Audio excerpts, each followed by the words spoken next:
feeling totally recharged after such a long rest.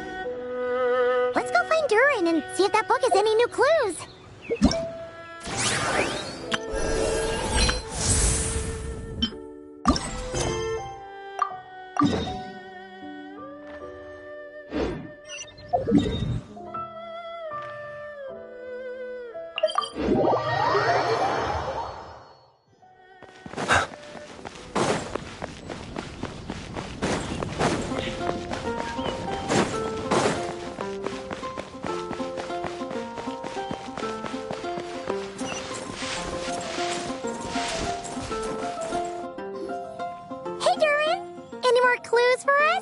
We're all set for the next chapter.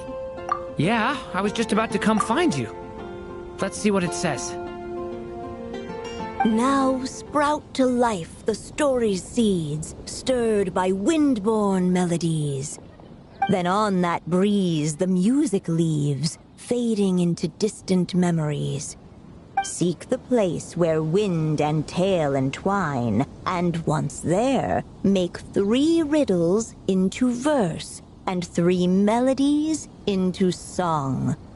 For in poetry and song will this story start to blossom. Come on! Another riddle? All that talk about wind and melodies? What do you think the answer could be? Oh! Care to elaborate? Wind, music, poetry. Tone-deaf bards gotta know the answer. You mean Lord Barbados? Albedo introduced us when I first arrived in Mondstadt. I mean, someone like me was bound to catch his eye sooner or later. It's better that it's out in the open anyway. Now, how should we track him down?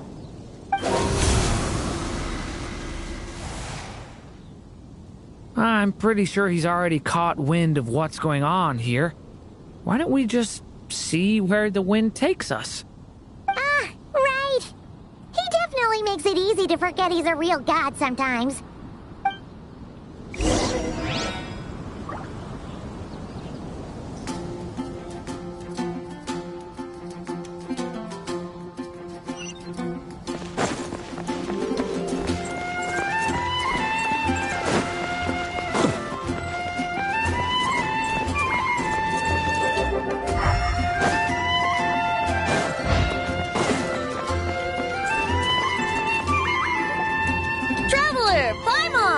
What a sight for sore eyes! And the little dragon from the fairy tale world. I heard your voices calling out to me on the wind. Something about needing help with a riddle? Sorry to disturb you, Lord Barbados. Disturb me? Not at all! To tell you the truth, I'm just as curious about this riddle as you are. Let me take a look.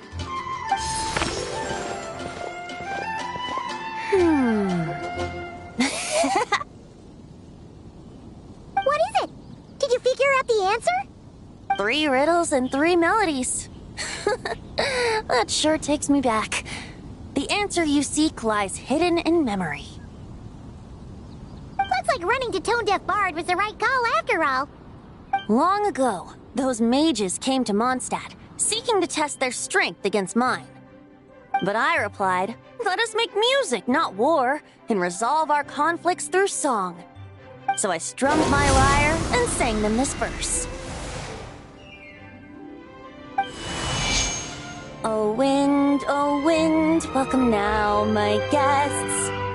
Pass through verdant leaves unseen, where shape your formless self may take, and offer up a graceful scene, a fleeting gift for welcome's sake. Leap at the edge of a sea of clouds, where land meets sky and sky meets ground. There frighten off the noisy crowds and bring my guests a calm profound. Fly beneath the stars up high, where mortal noise is swept aside, that my dear guests with starry eyes may share the dreams they hold inside. Now go to where I vowed to keep a quiet spot for them to sleep. No clash, no contest bars the way, just tea and mirth to fill the day. There you have it, the 3 melodies. As for the answers to those 3 riddles, I trust you can guess them by now. The woods, the edge of a cliff, and the sky? Correct! Funnily enough, your mother was also the first to solve it, all that time ago. There must be some kind of special rapport between those who write stories and those who sing them. The woods, a cliff, and the sky. Oh, so that's where it is! I suppose the spot that answer points to is where you're headed next. You should know, after solving my riddle, the mages even accepted my proposal and made that location their official meeting spot. And going by what your book is suggesting, once you found it, you might want to try playing the melody I just shared with you. Guess you can be pretty reliable when it counts, huh, great animal Archon? Thanks for the help, Lord Barbados. Still got questions for me, huh? Yeah, you must have read countless tales in your time, being a wandering bard and all. In your experience, why might an author consider a story unfinished? Unfinished? Well, I guess if there's something left to accomplish in the story, or, if the last line goes, "To be continued." Huh? Wow, your helpfulness lasted for like 1 second. In all seriousness, I would think the answer to that question lies in your mother's story itself. It's not my place to pry any further. All right then, we should get going.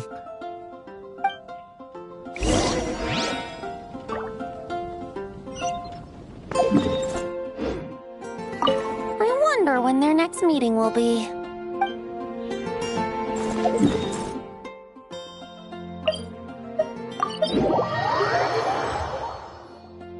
Okay, we're here!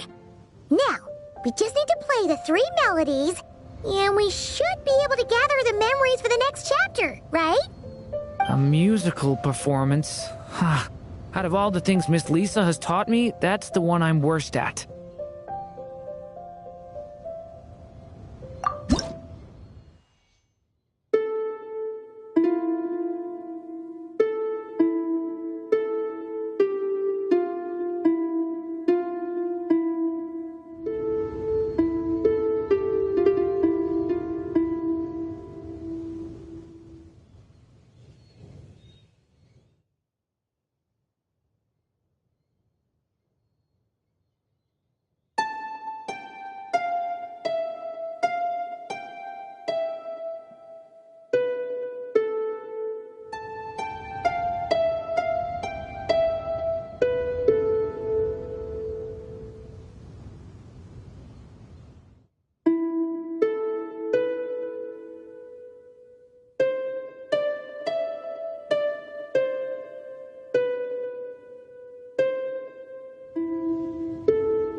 Even a war that shook the world could not halt the witches' gatherings. Yet even so, with the passing of time, 3 of their teacups no longer came to be set. The witches did not linger long in sorrow, for the story witch had brought glad tidings of her own. Born was her dragon child, safe and sound. Her fellow witches offered up their blessings, eagerly debating how to celebrate the child's birth.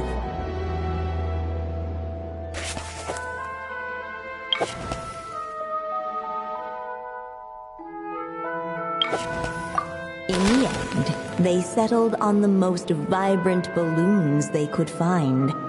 After all, what could be more joyous than the arrival of new life? And so, the witches' gathering turned into a birthday celebration.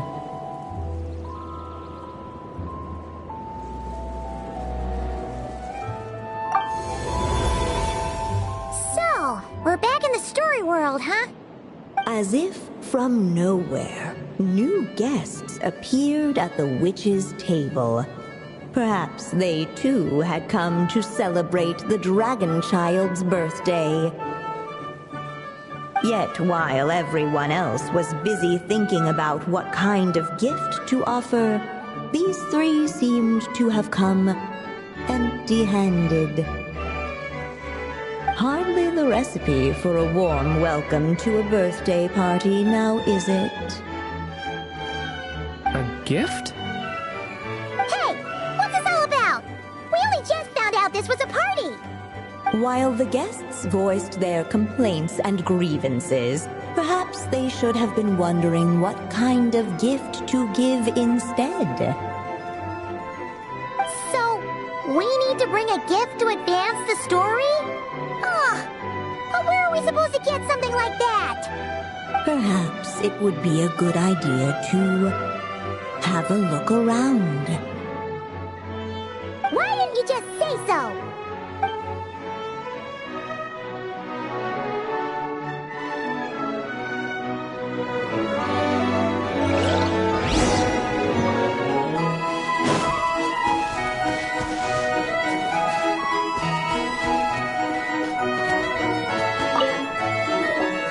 Hey, is that the other Durin? Hey, Mini Durin! Nope. No reaction. Seriously, did he doze off at his own birthday party? Brought to life by the witch's magic ink, the dragon child played with animated glee each time the tip of her pen danced across the page. Yet she could not spend all her time writing. For the upcoming witches' gathering, she had no choice but to set down her pen. But before doing so, she wrote one last line. So did the child drift off into blissful slumber. Huh, that's a bit convenient. Strange. I don't remember ever being at any of the mages' gatherings. When exactly was this birthday party supposed to have happened? No wonder you don't remember. From the looks of it, you were probably fast asleep at the time. The witches went on chatting away, ignoring the empty-handed guests. Hey, could we use these as gifts, maybe? At last, the guests found something to give the dragon child. Guess that's a yes, then. Which one should we go for? Still, the guests wondered what kind of gift might the little dragon really want. Should they put a warrior's sword in his hand and send him out on an unstoppable quest to save the world? Or perhaps a wandering hero's slingshot and the promise of a life of endless, uncharted adventure? Or maybe even a scholar's tome and the chance to take on all the world's unsolved mysteries. Okay. Wow. That's a lot of pressure all of a sudden.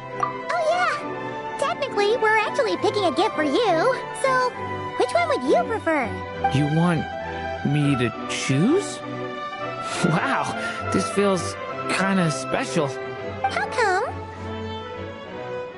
For as long as I can remember, I've spent most of my time living in the stories my mother created. I always thought my mother had everything written out for me already, just like the toy figures in Constellation Metropole. What I wanted to do with my own future. That's something I've never really thought about. What did I want back then? This is the first time I've ever asked myself that question. Sounds This is the perfect opportunity to answer it then. It's been a while since you left Simulanka, and after everything that's happened, it might be about time to start thinking about your future. Then let me give it some thought.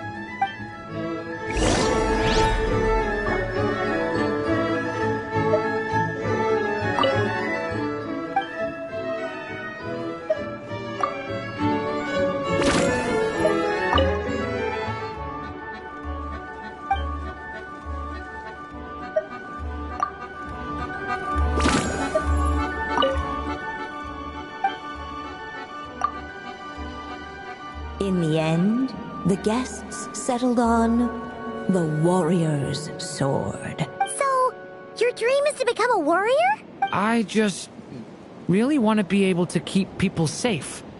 If my time in Nodcry taught me anything, it's that a lot of problems in this world can only be settled by strength of arms. As long as I can help people, that's enough for me.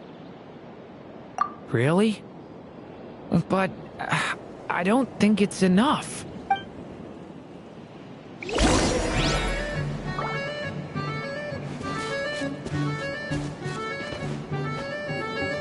Alright, they should let us in now that we've got a gift, right? Hello there. Brought a gift this time? The newly arrived guest presented his gift, wishing the little dragon a future as an indomitable warrior. Accepting the guest's blessing, the Story Witch invited him and his friends to take their place around the table. Finally, she could introduce them all to her dragon child, telling all in attendance about the moment of his hatching, and of course, the name he'd been given. It was then that the Seer Witch, diviner of the stars, withdrew her gaze from the heavens and turned a sorrowful glance upon the little dragon. You gave him the same name as that evil dragon? That's right. But the life I intend for him shall be very different. What folly to love so blindly. For as you must know, a name is the mirror of destiny itself.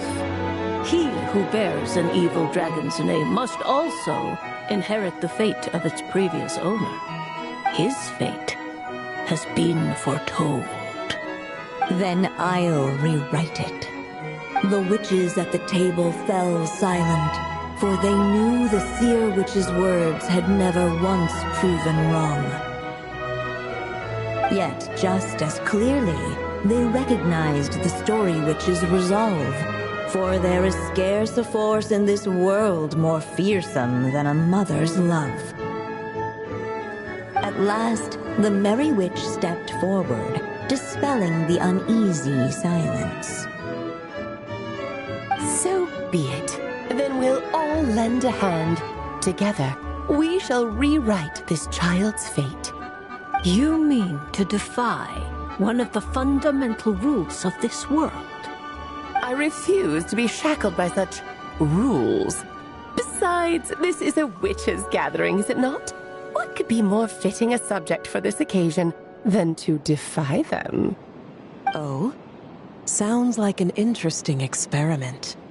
I suppose, were we to succeed in this endeavor, we might bring a touch of wonder to this otherwise dreary sky of stars.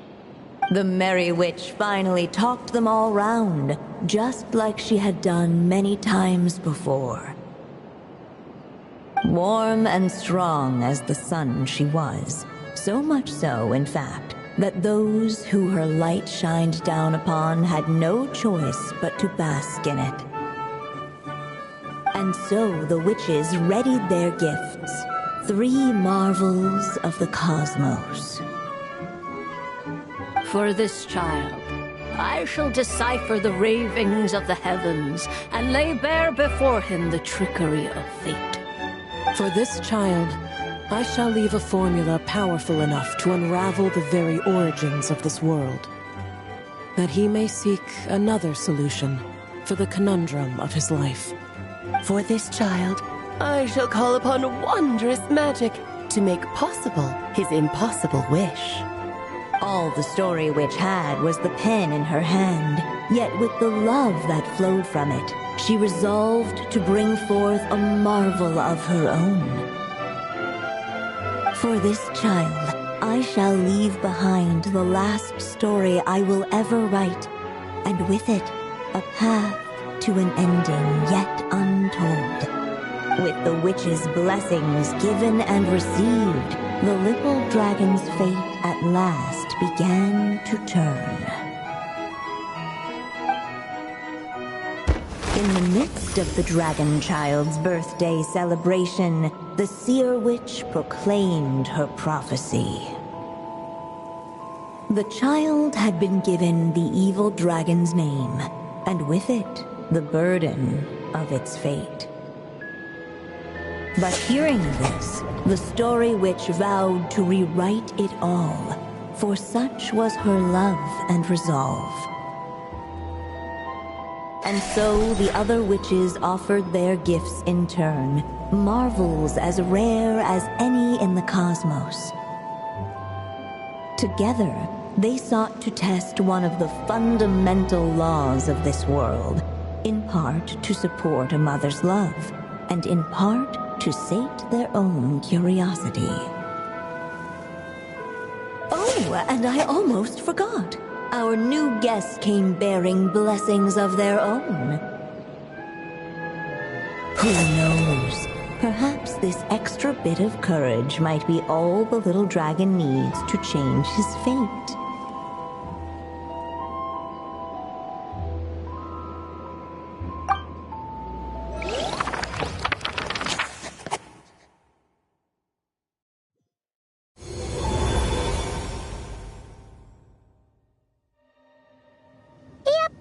Looks like we've completed this chapter, too. Those witches in the story were the mages of the Hexen Circle, right? They sure seem to care a lot about you, Durin. But, Paimon kinda had trouble following their conversation.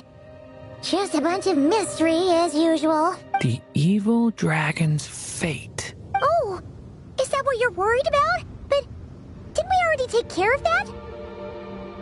Ah. The mages must have had a hand in that, too. Also, I was just thinking, which part of the story are we even meant to be completing? Oh, it feels less like we're filling in the gaps and more like we're adding something new altogether. But we use the ink, right? And the book hasn't given us any more clues, so that must mean our task is complete. At least for now. Yeah. I guess we're doing something right. Maybe I'm overthinking things. It's just... this is my mother's final wish. So I don't want to mess it up. Anyway, thanks for all your help. I'll let you know as soon as the book reveals a hint about the next chapter. Okay then. See you in the next chapter.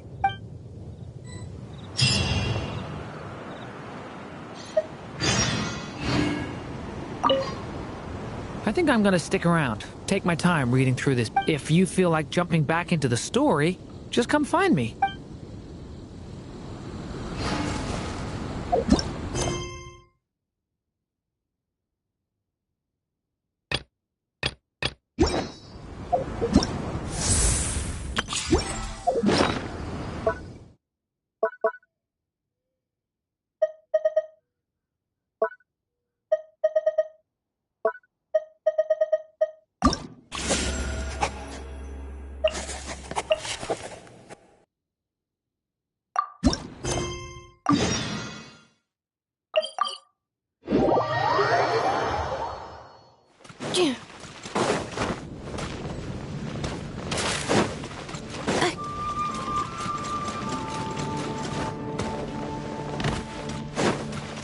Accelerating.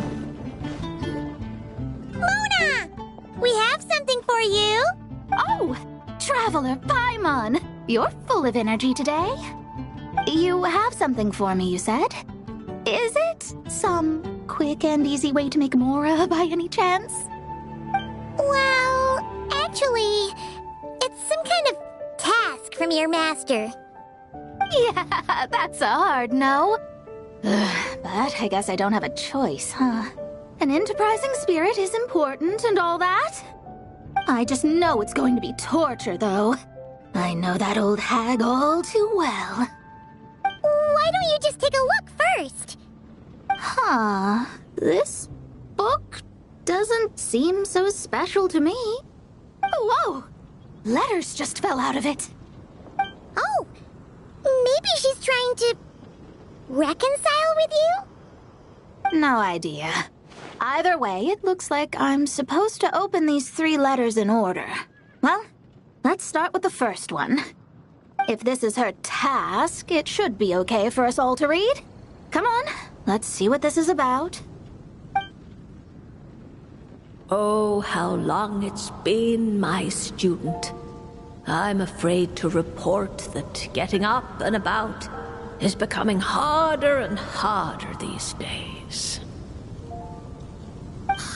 Oh, the sympathy card. She could have tried to make it sound a bit more genuine at least. Remember when I would chase you and you would run for dear life, trying to use that hydro phantom of yours to distract me? Oh, seems like it was just yesterday. Now you're off on your own, and I laze the days away in my rocking chair. I really should get some exercise again. Well, then get it some other way, you old hag. Now, I'm sure you're curious as to the purpose of this letter. And to that, I say this. If you want to learn how to predict the fate of an entire kingdom, or even the entire world, head to Sumeru and search for the gate to an underground kingdom. Once there, open the second letter. Huh. But she knows how to lure people in, that's for sure. Is she serious about passing on her secret technique? Guess she really is getting old. You two have such a weird dynamic. When you talk about sentimental stuff, you fight. But when it comes to dry academic stuff, you get all emotional. Anyway, this gate to an underground kingdom sounds familiar. Wait, you've heard of it? Yeah. It should be the same one we're thinking of. Perfect. I don't even need to investigate then. Oh, that means no hired guide, no lodging, no shelling out Mora left and right. Come on, there's no time to waste. Let's go. And since you didn't mention a transportation fee just now, Paimon's guessing that means... Yep, same method as usual. Let's go.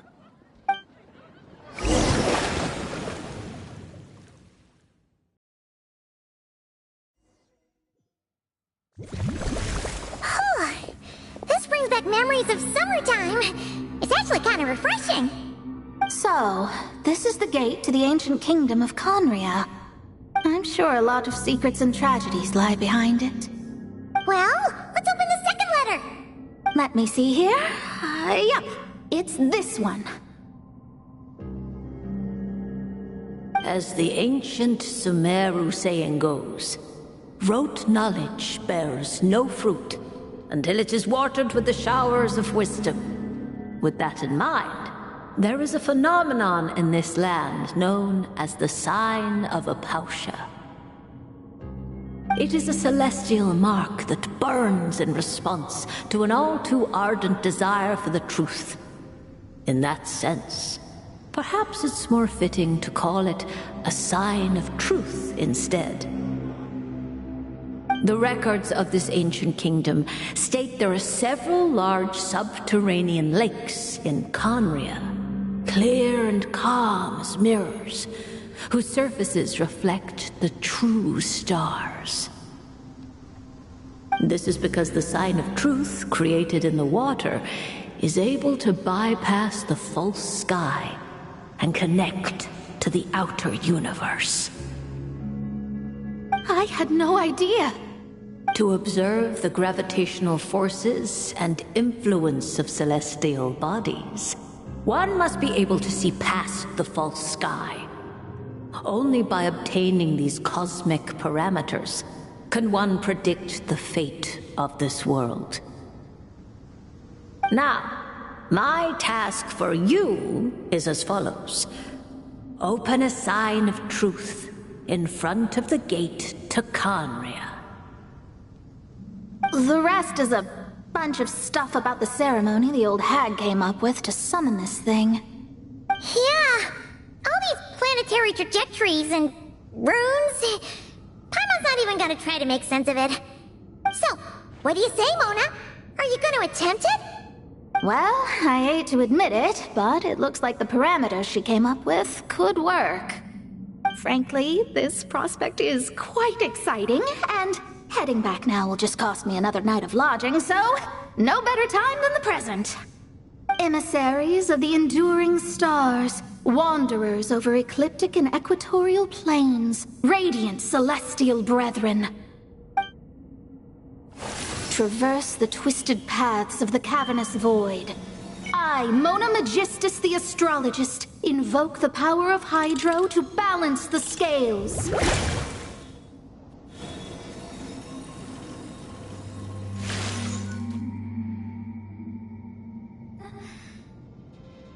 By wisdom and truth, let the thirst be relieved. I, Mona Magistus, the Astrologist, summon you, O stars, to stand before me! Did it work? Ah! Monsters! How did that happen? No dice. The sign of truth only opened long enough for the monsters to slip through. Darn it. I didn't get a glimpse of the real stars at all. Whatever. I'll just take it out on you. The ceremony failed, but the old hag's new theory seems workable. I have a better grasp of hydromancy now. And the perfect test subject to test it on.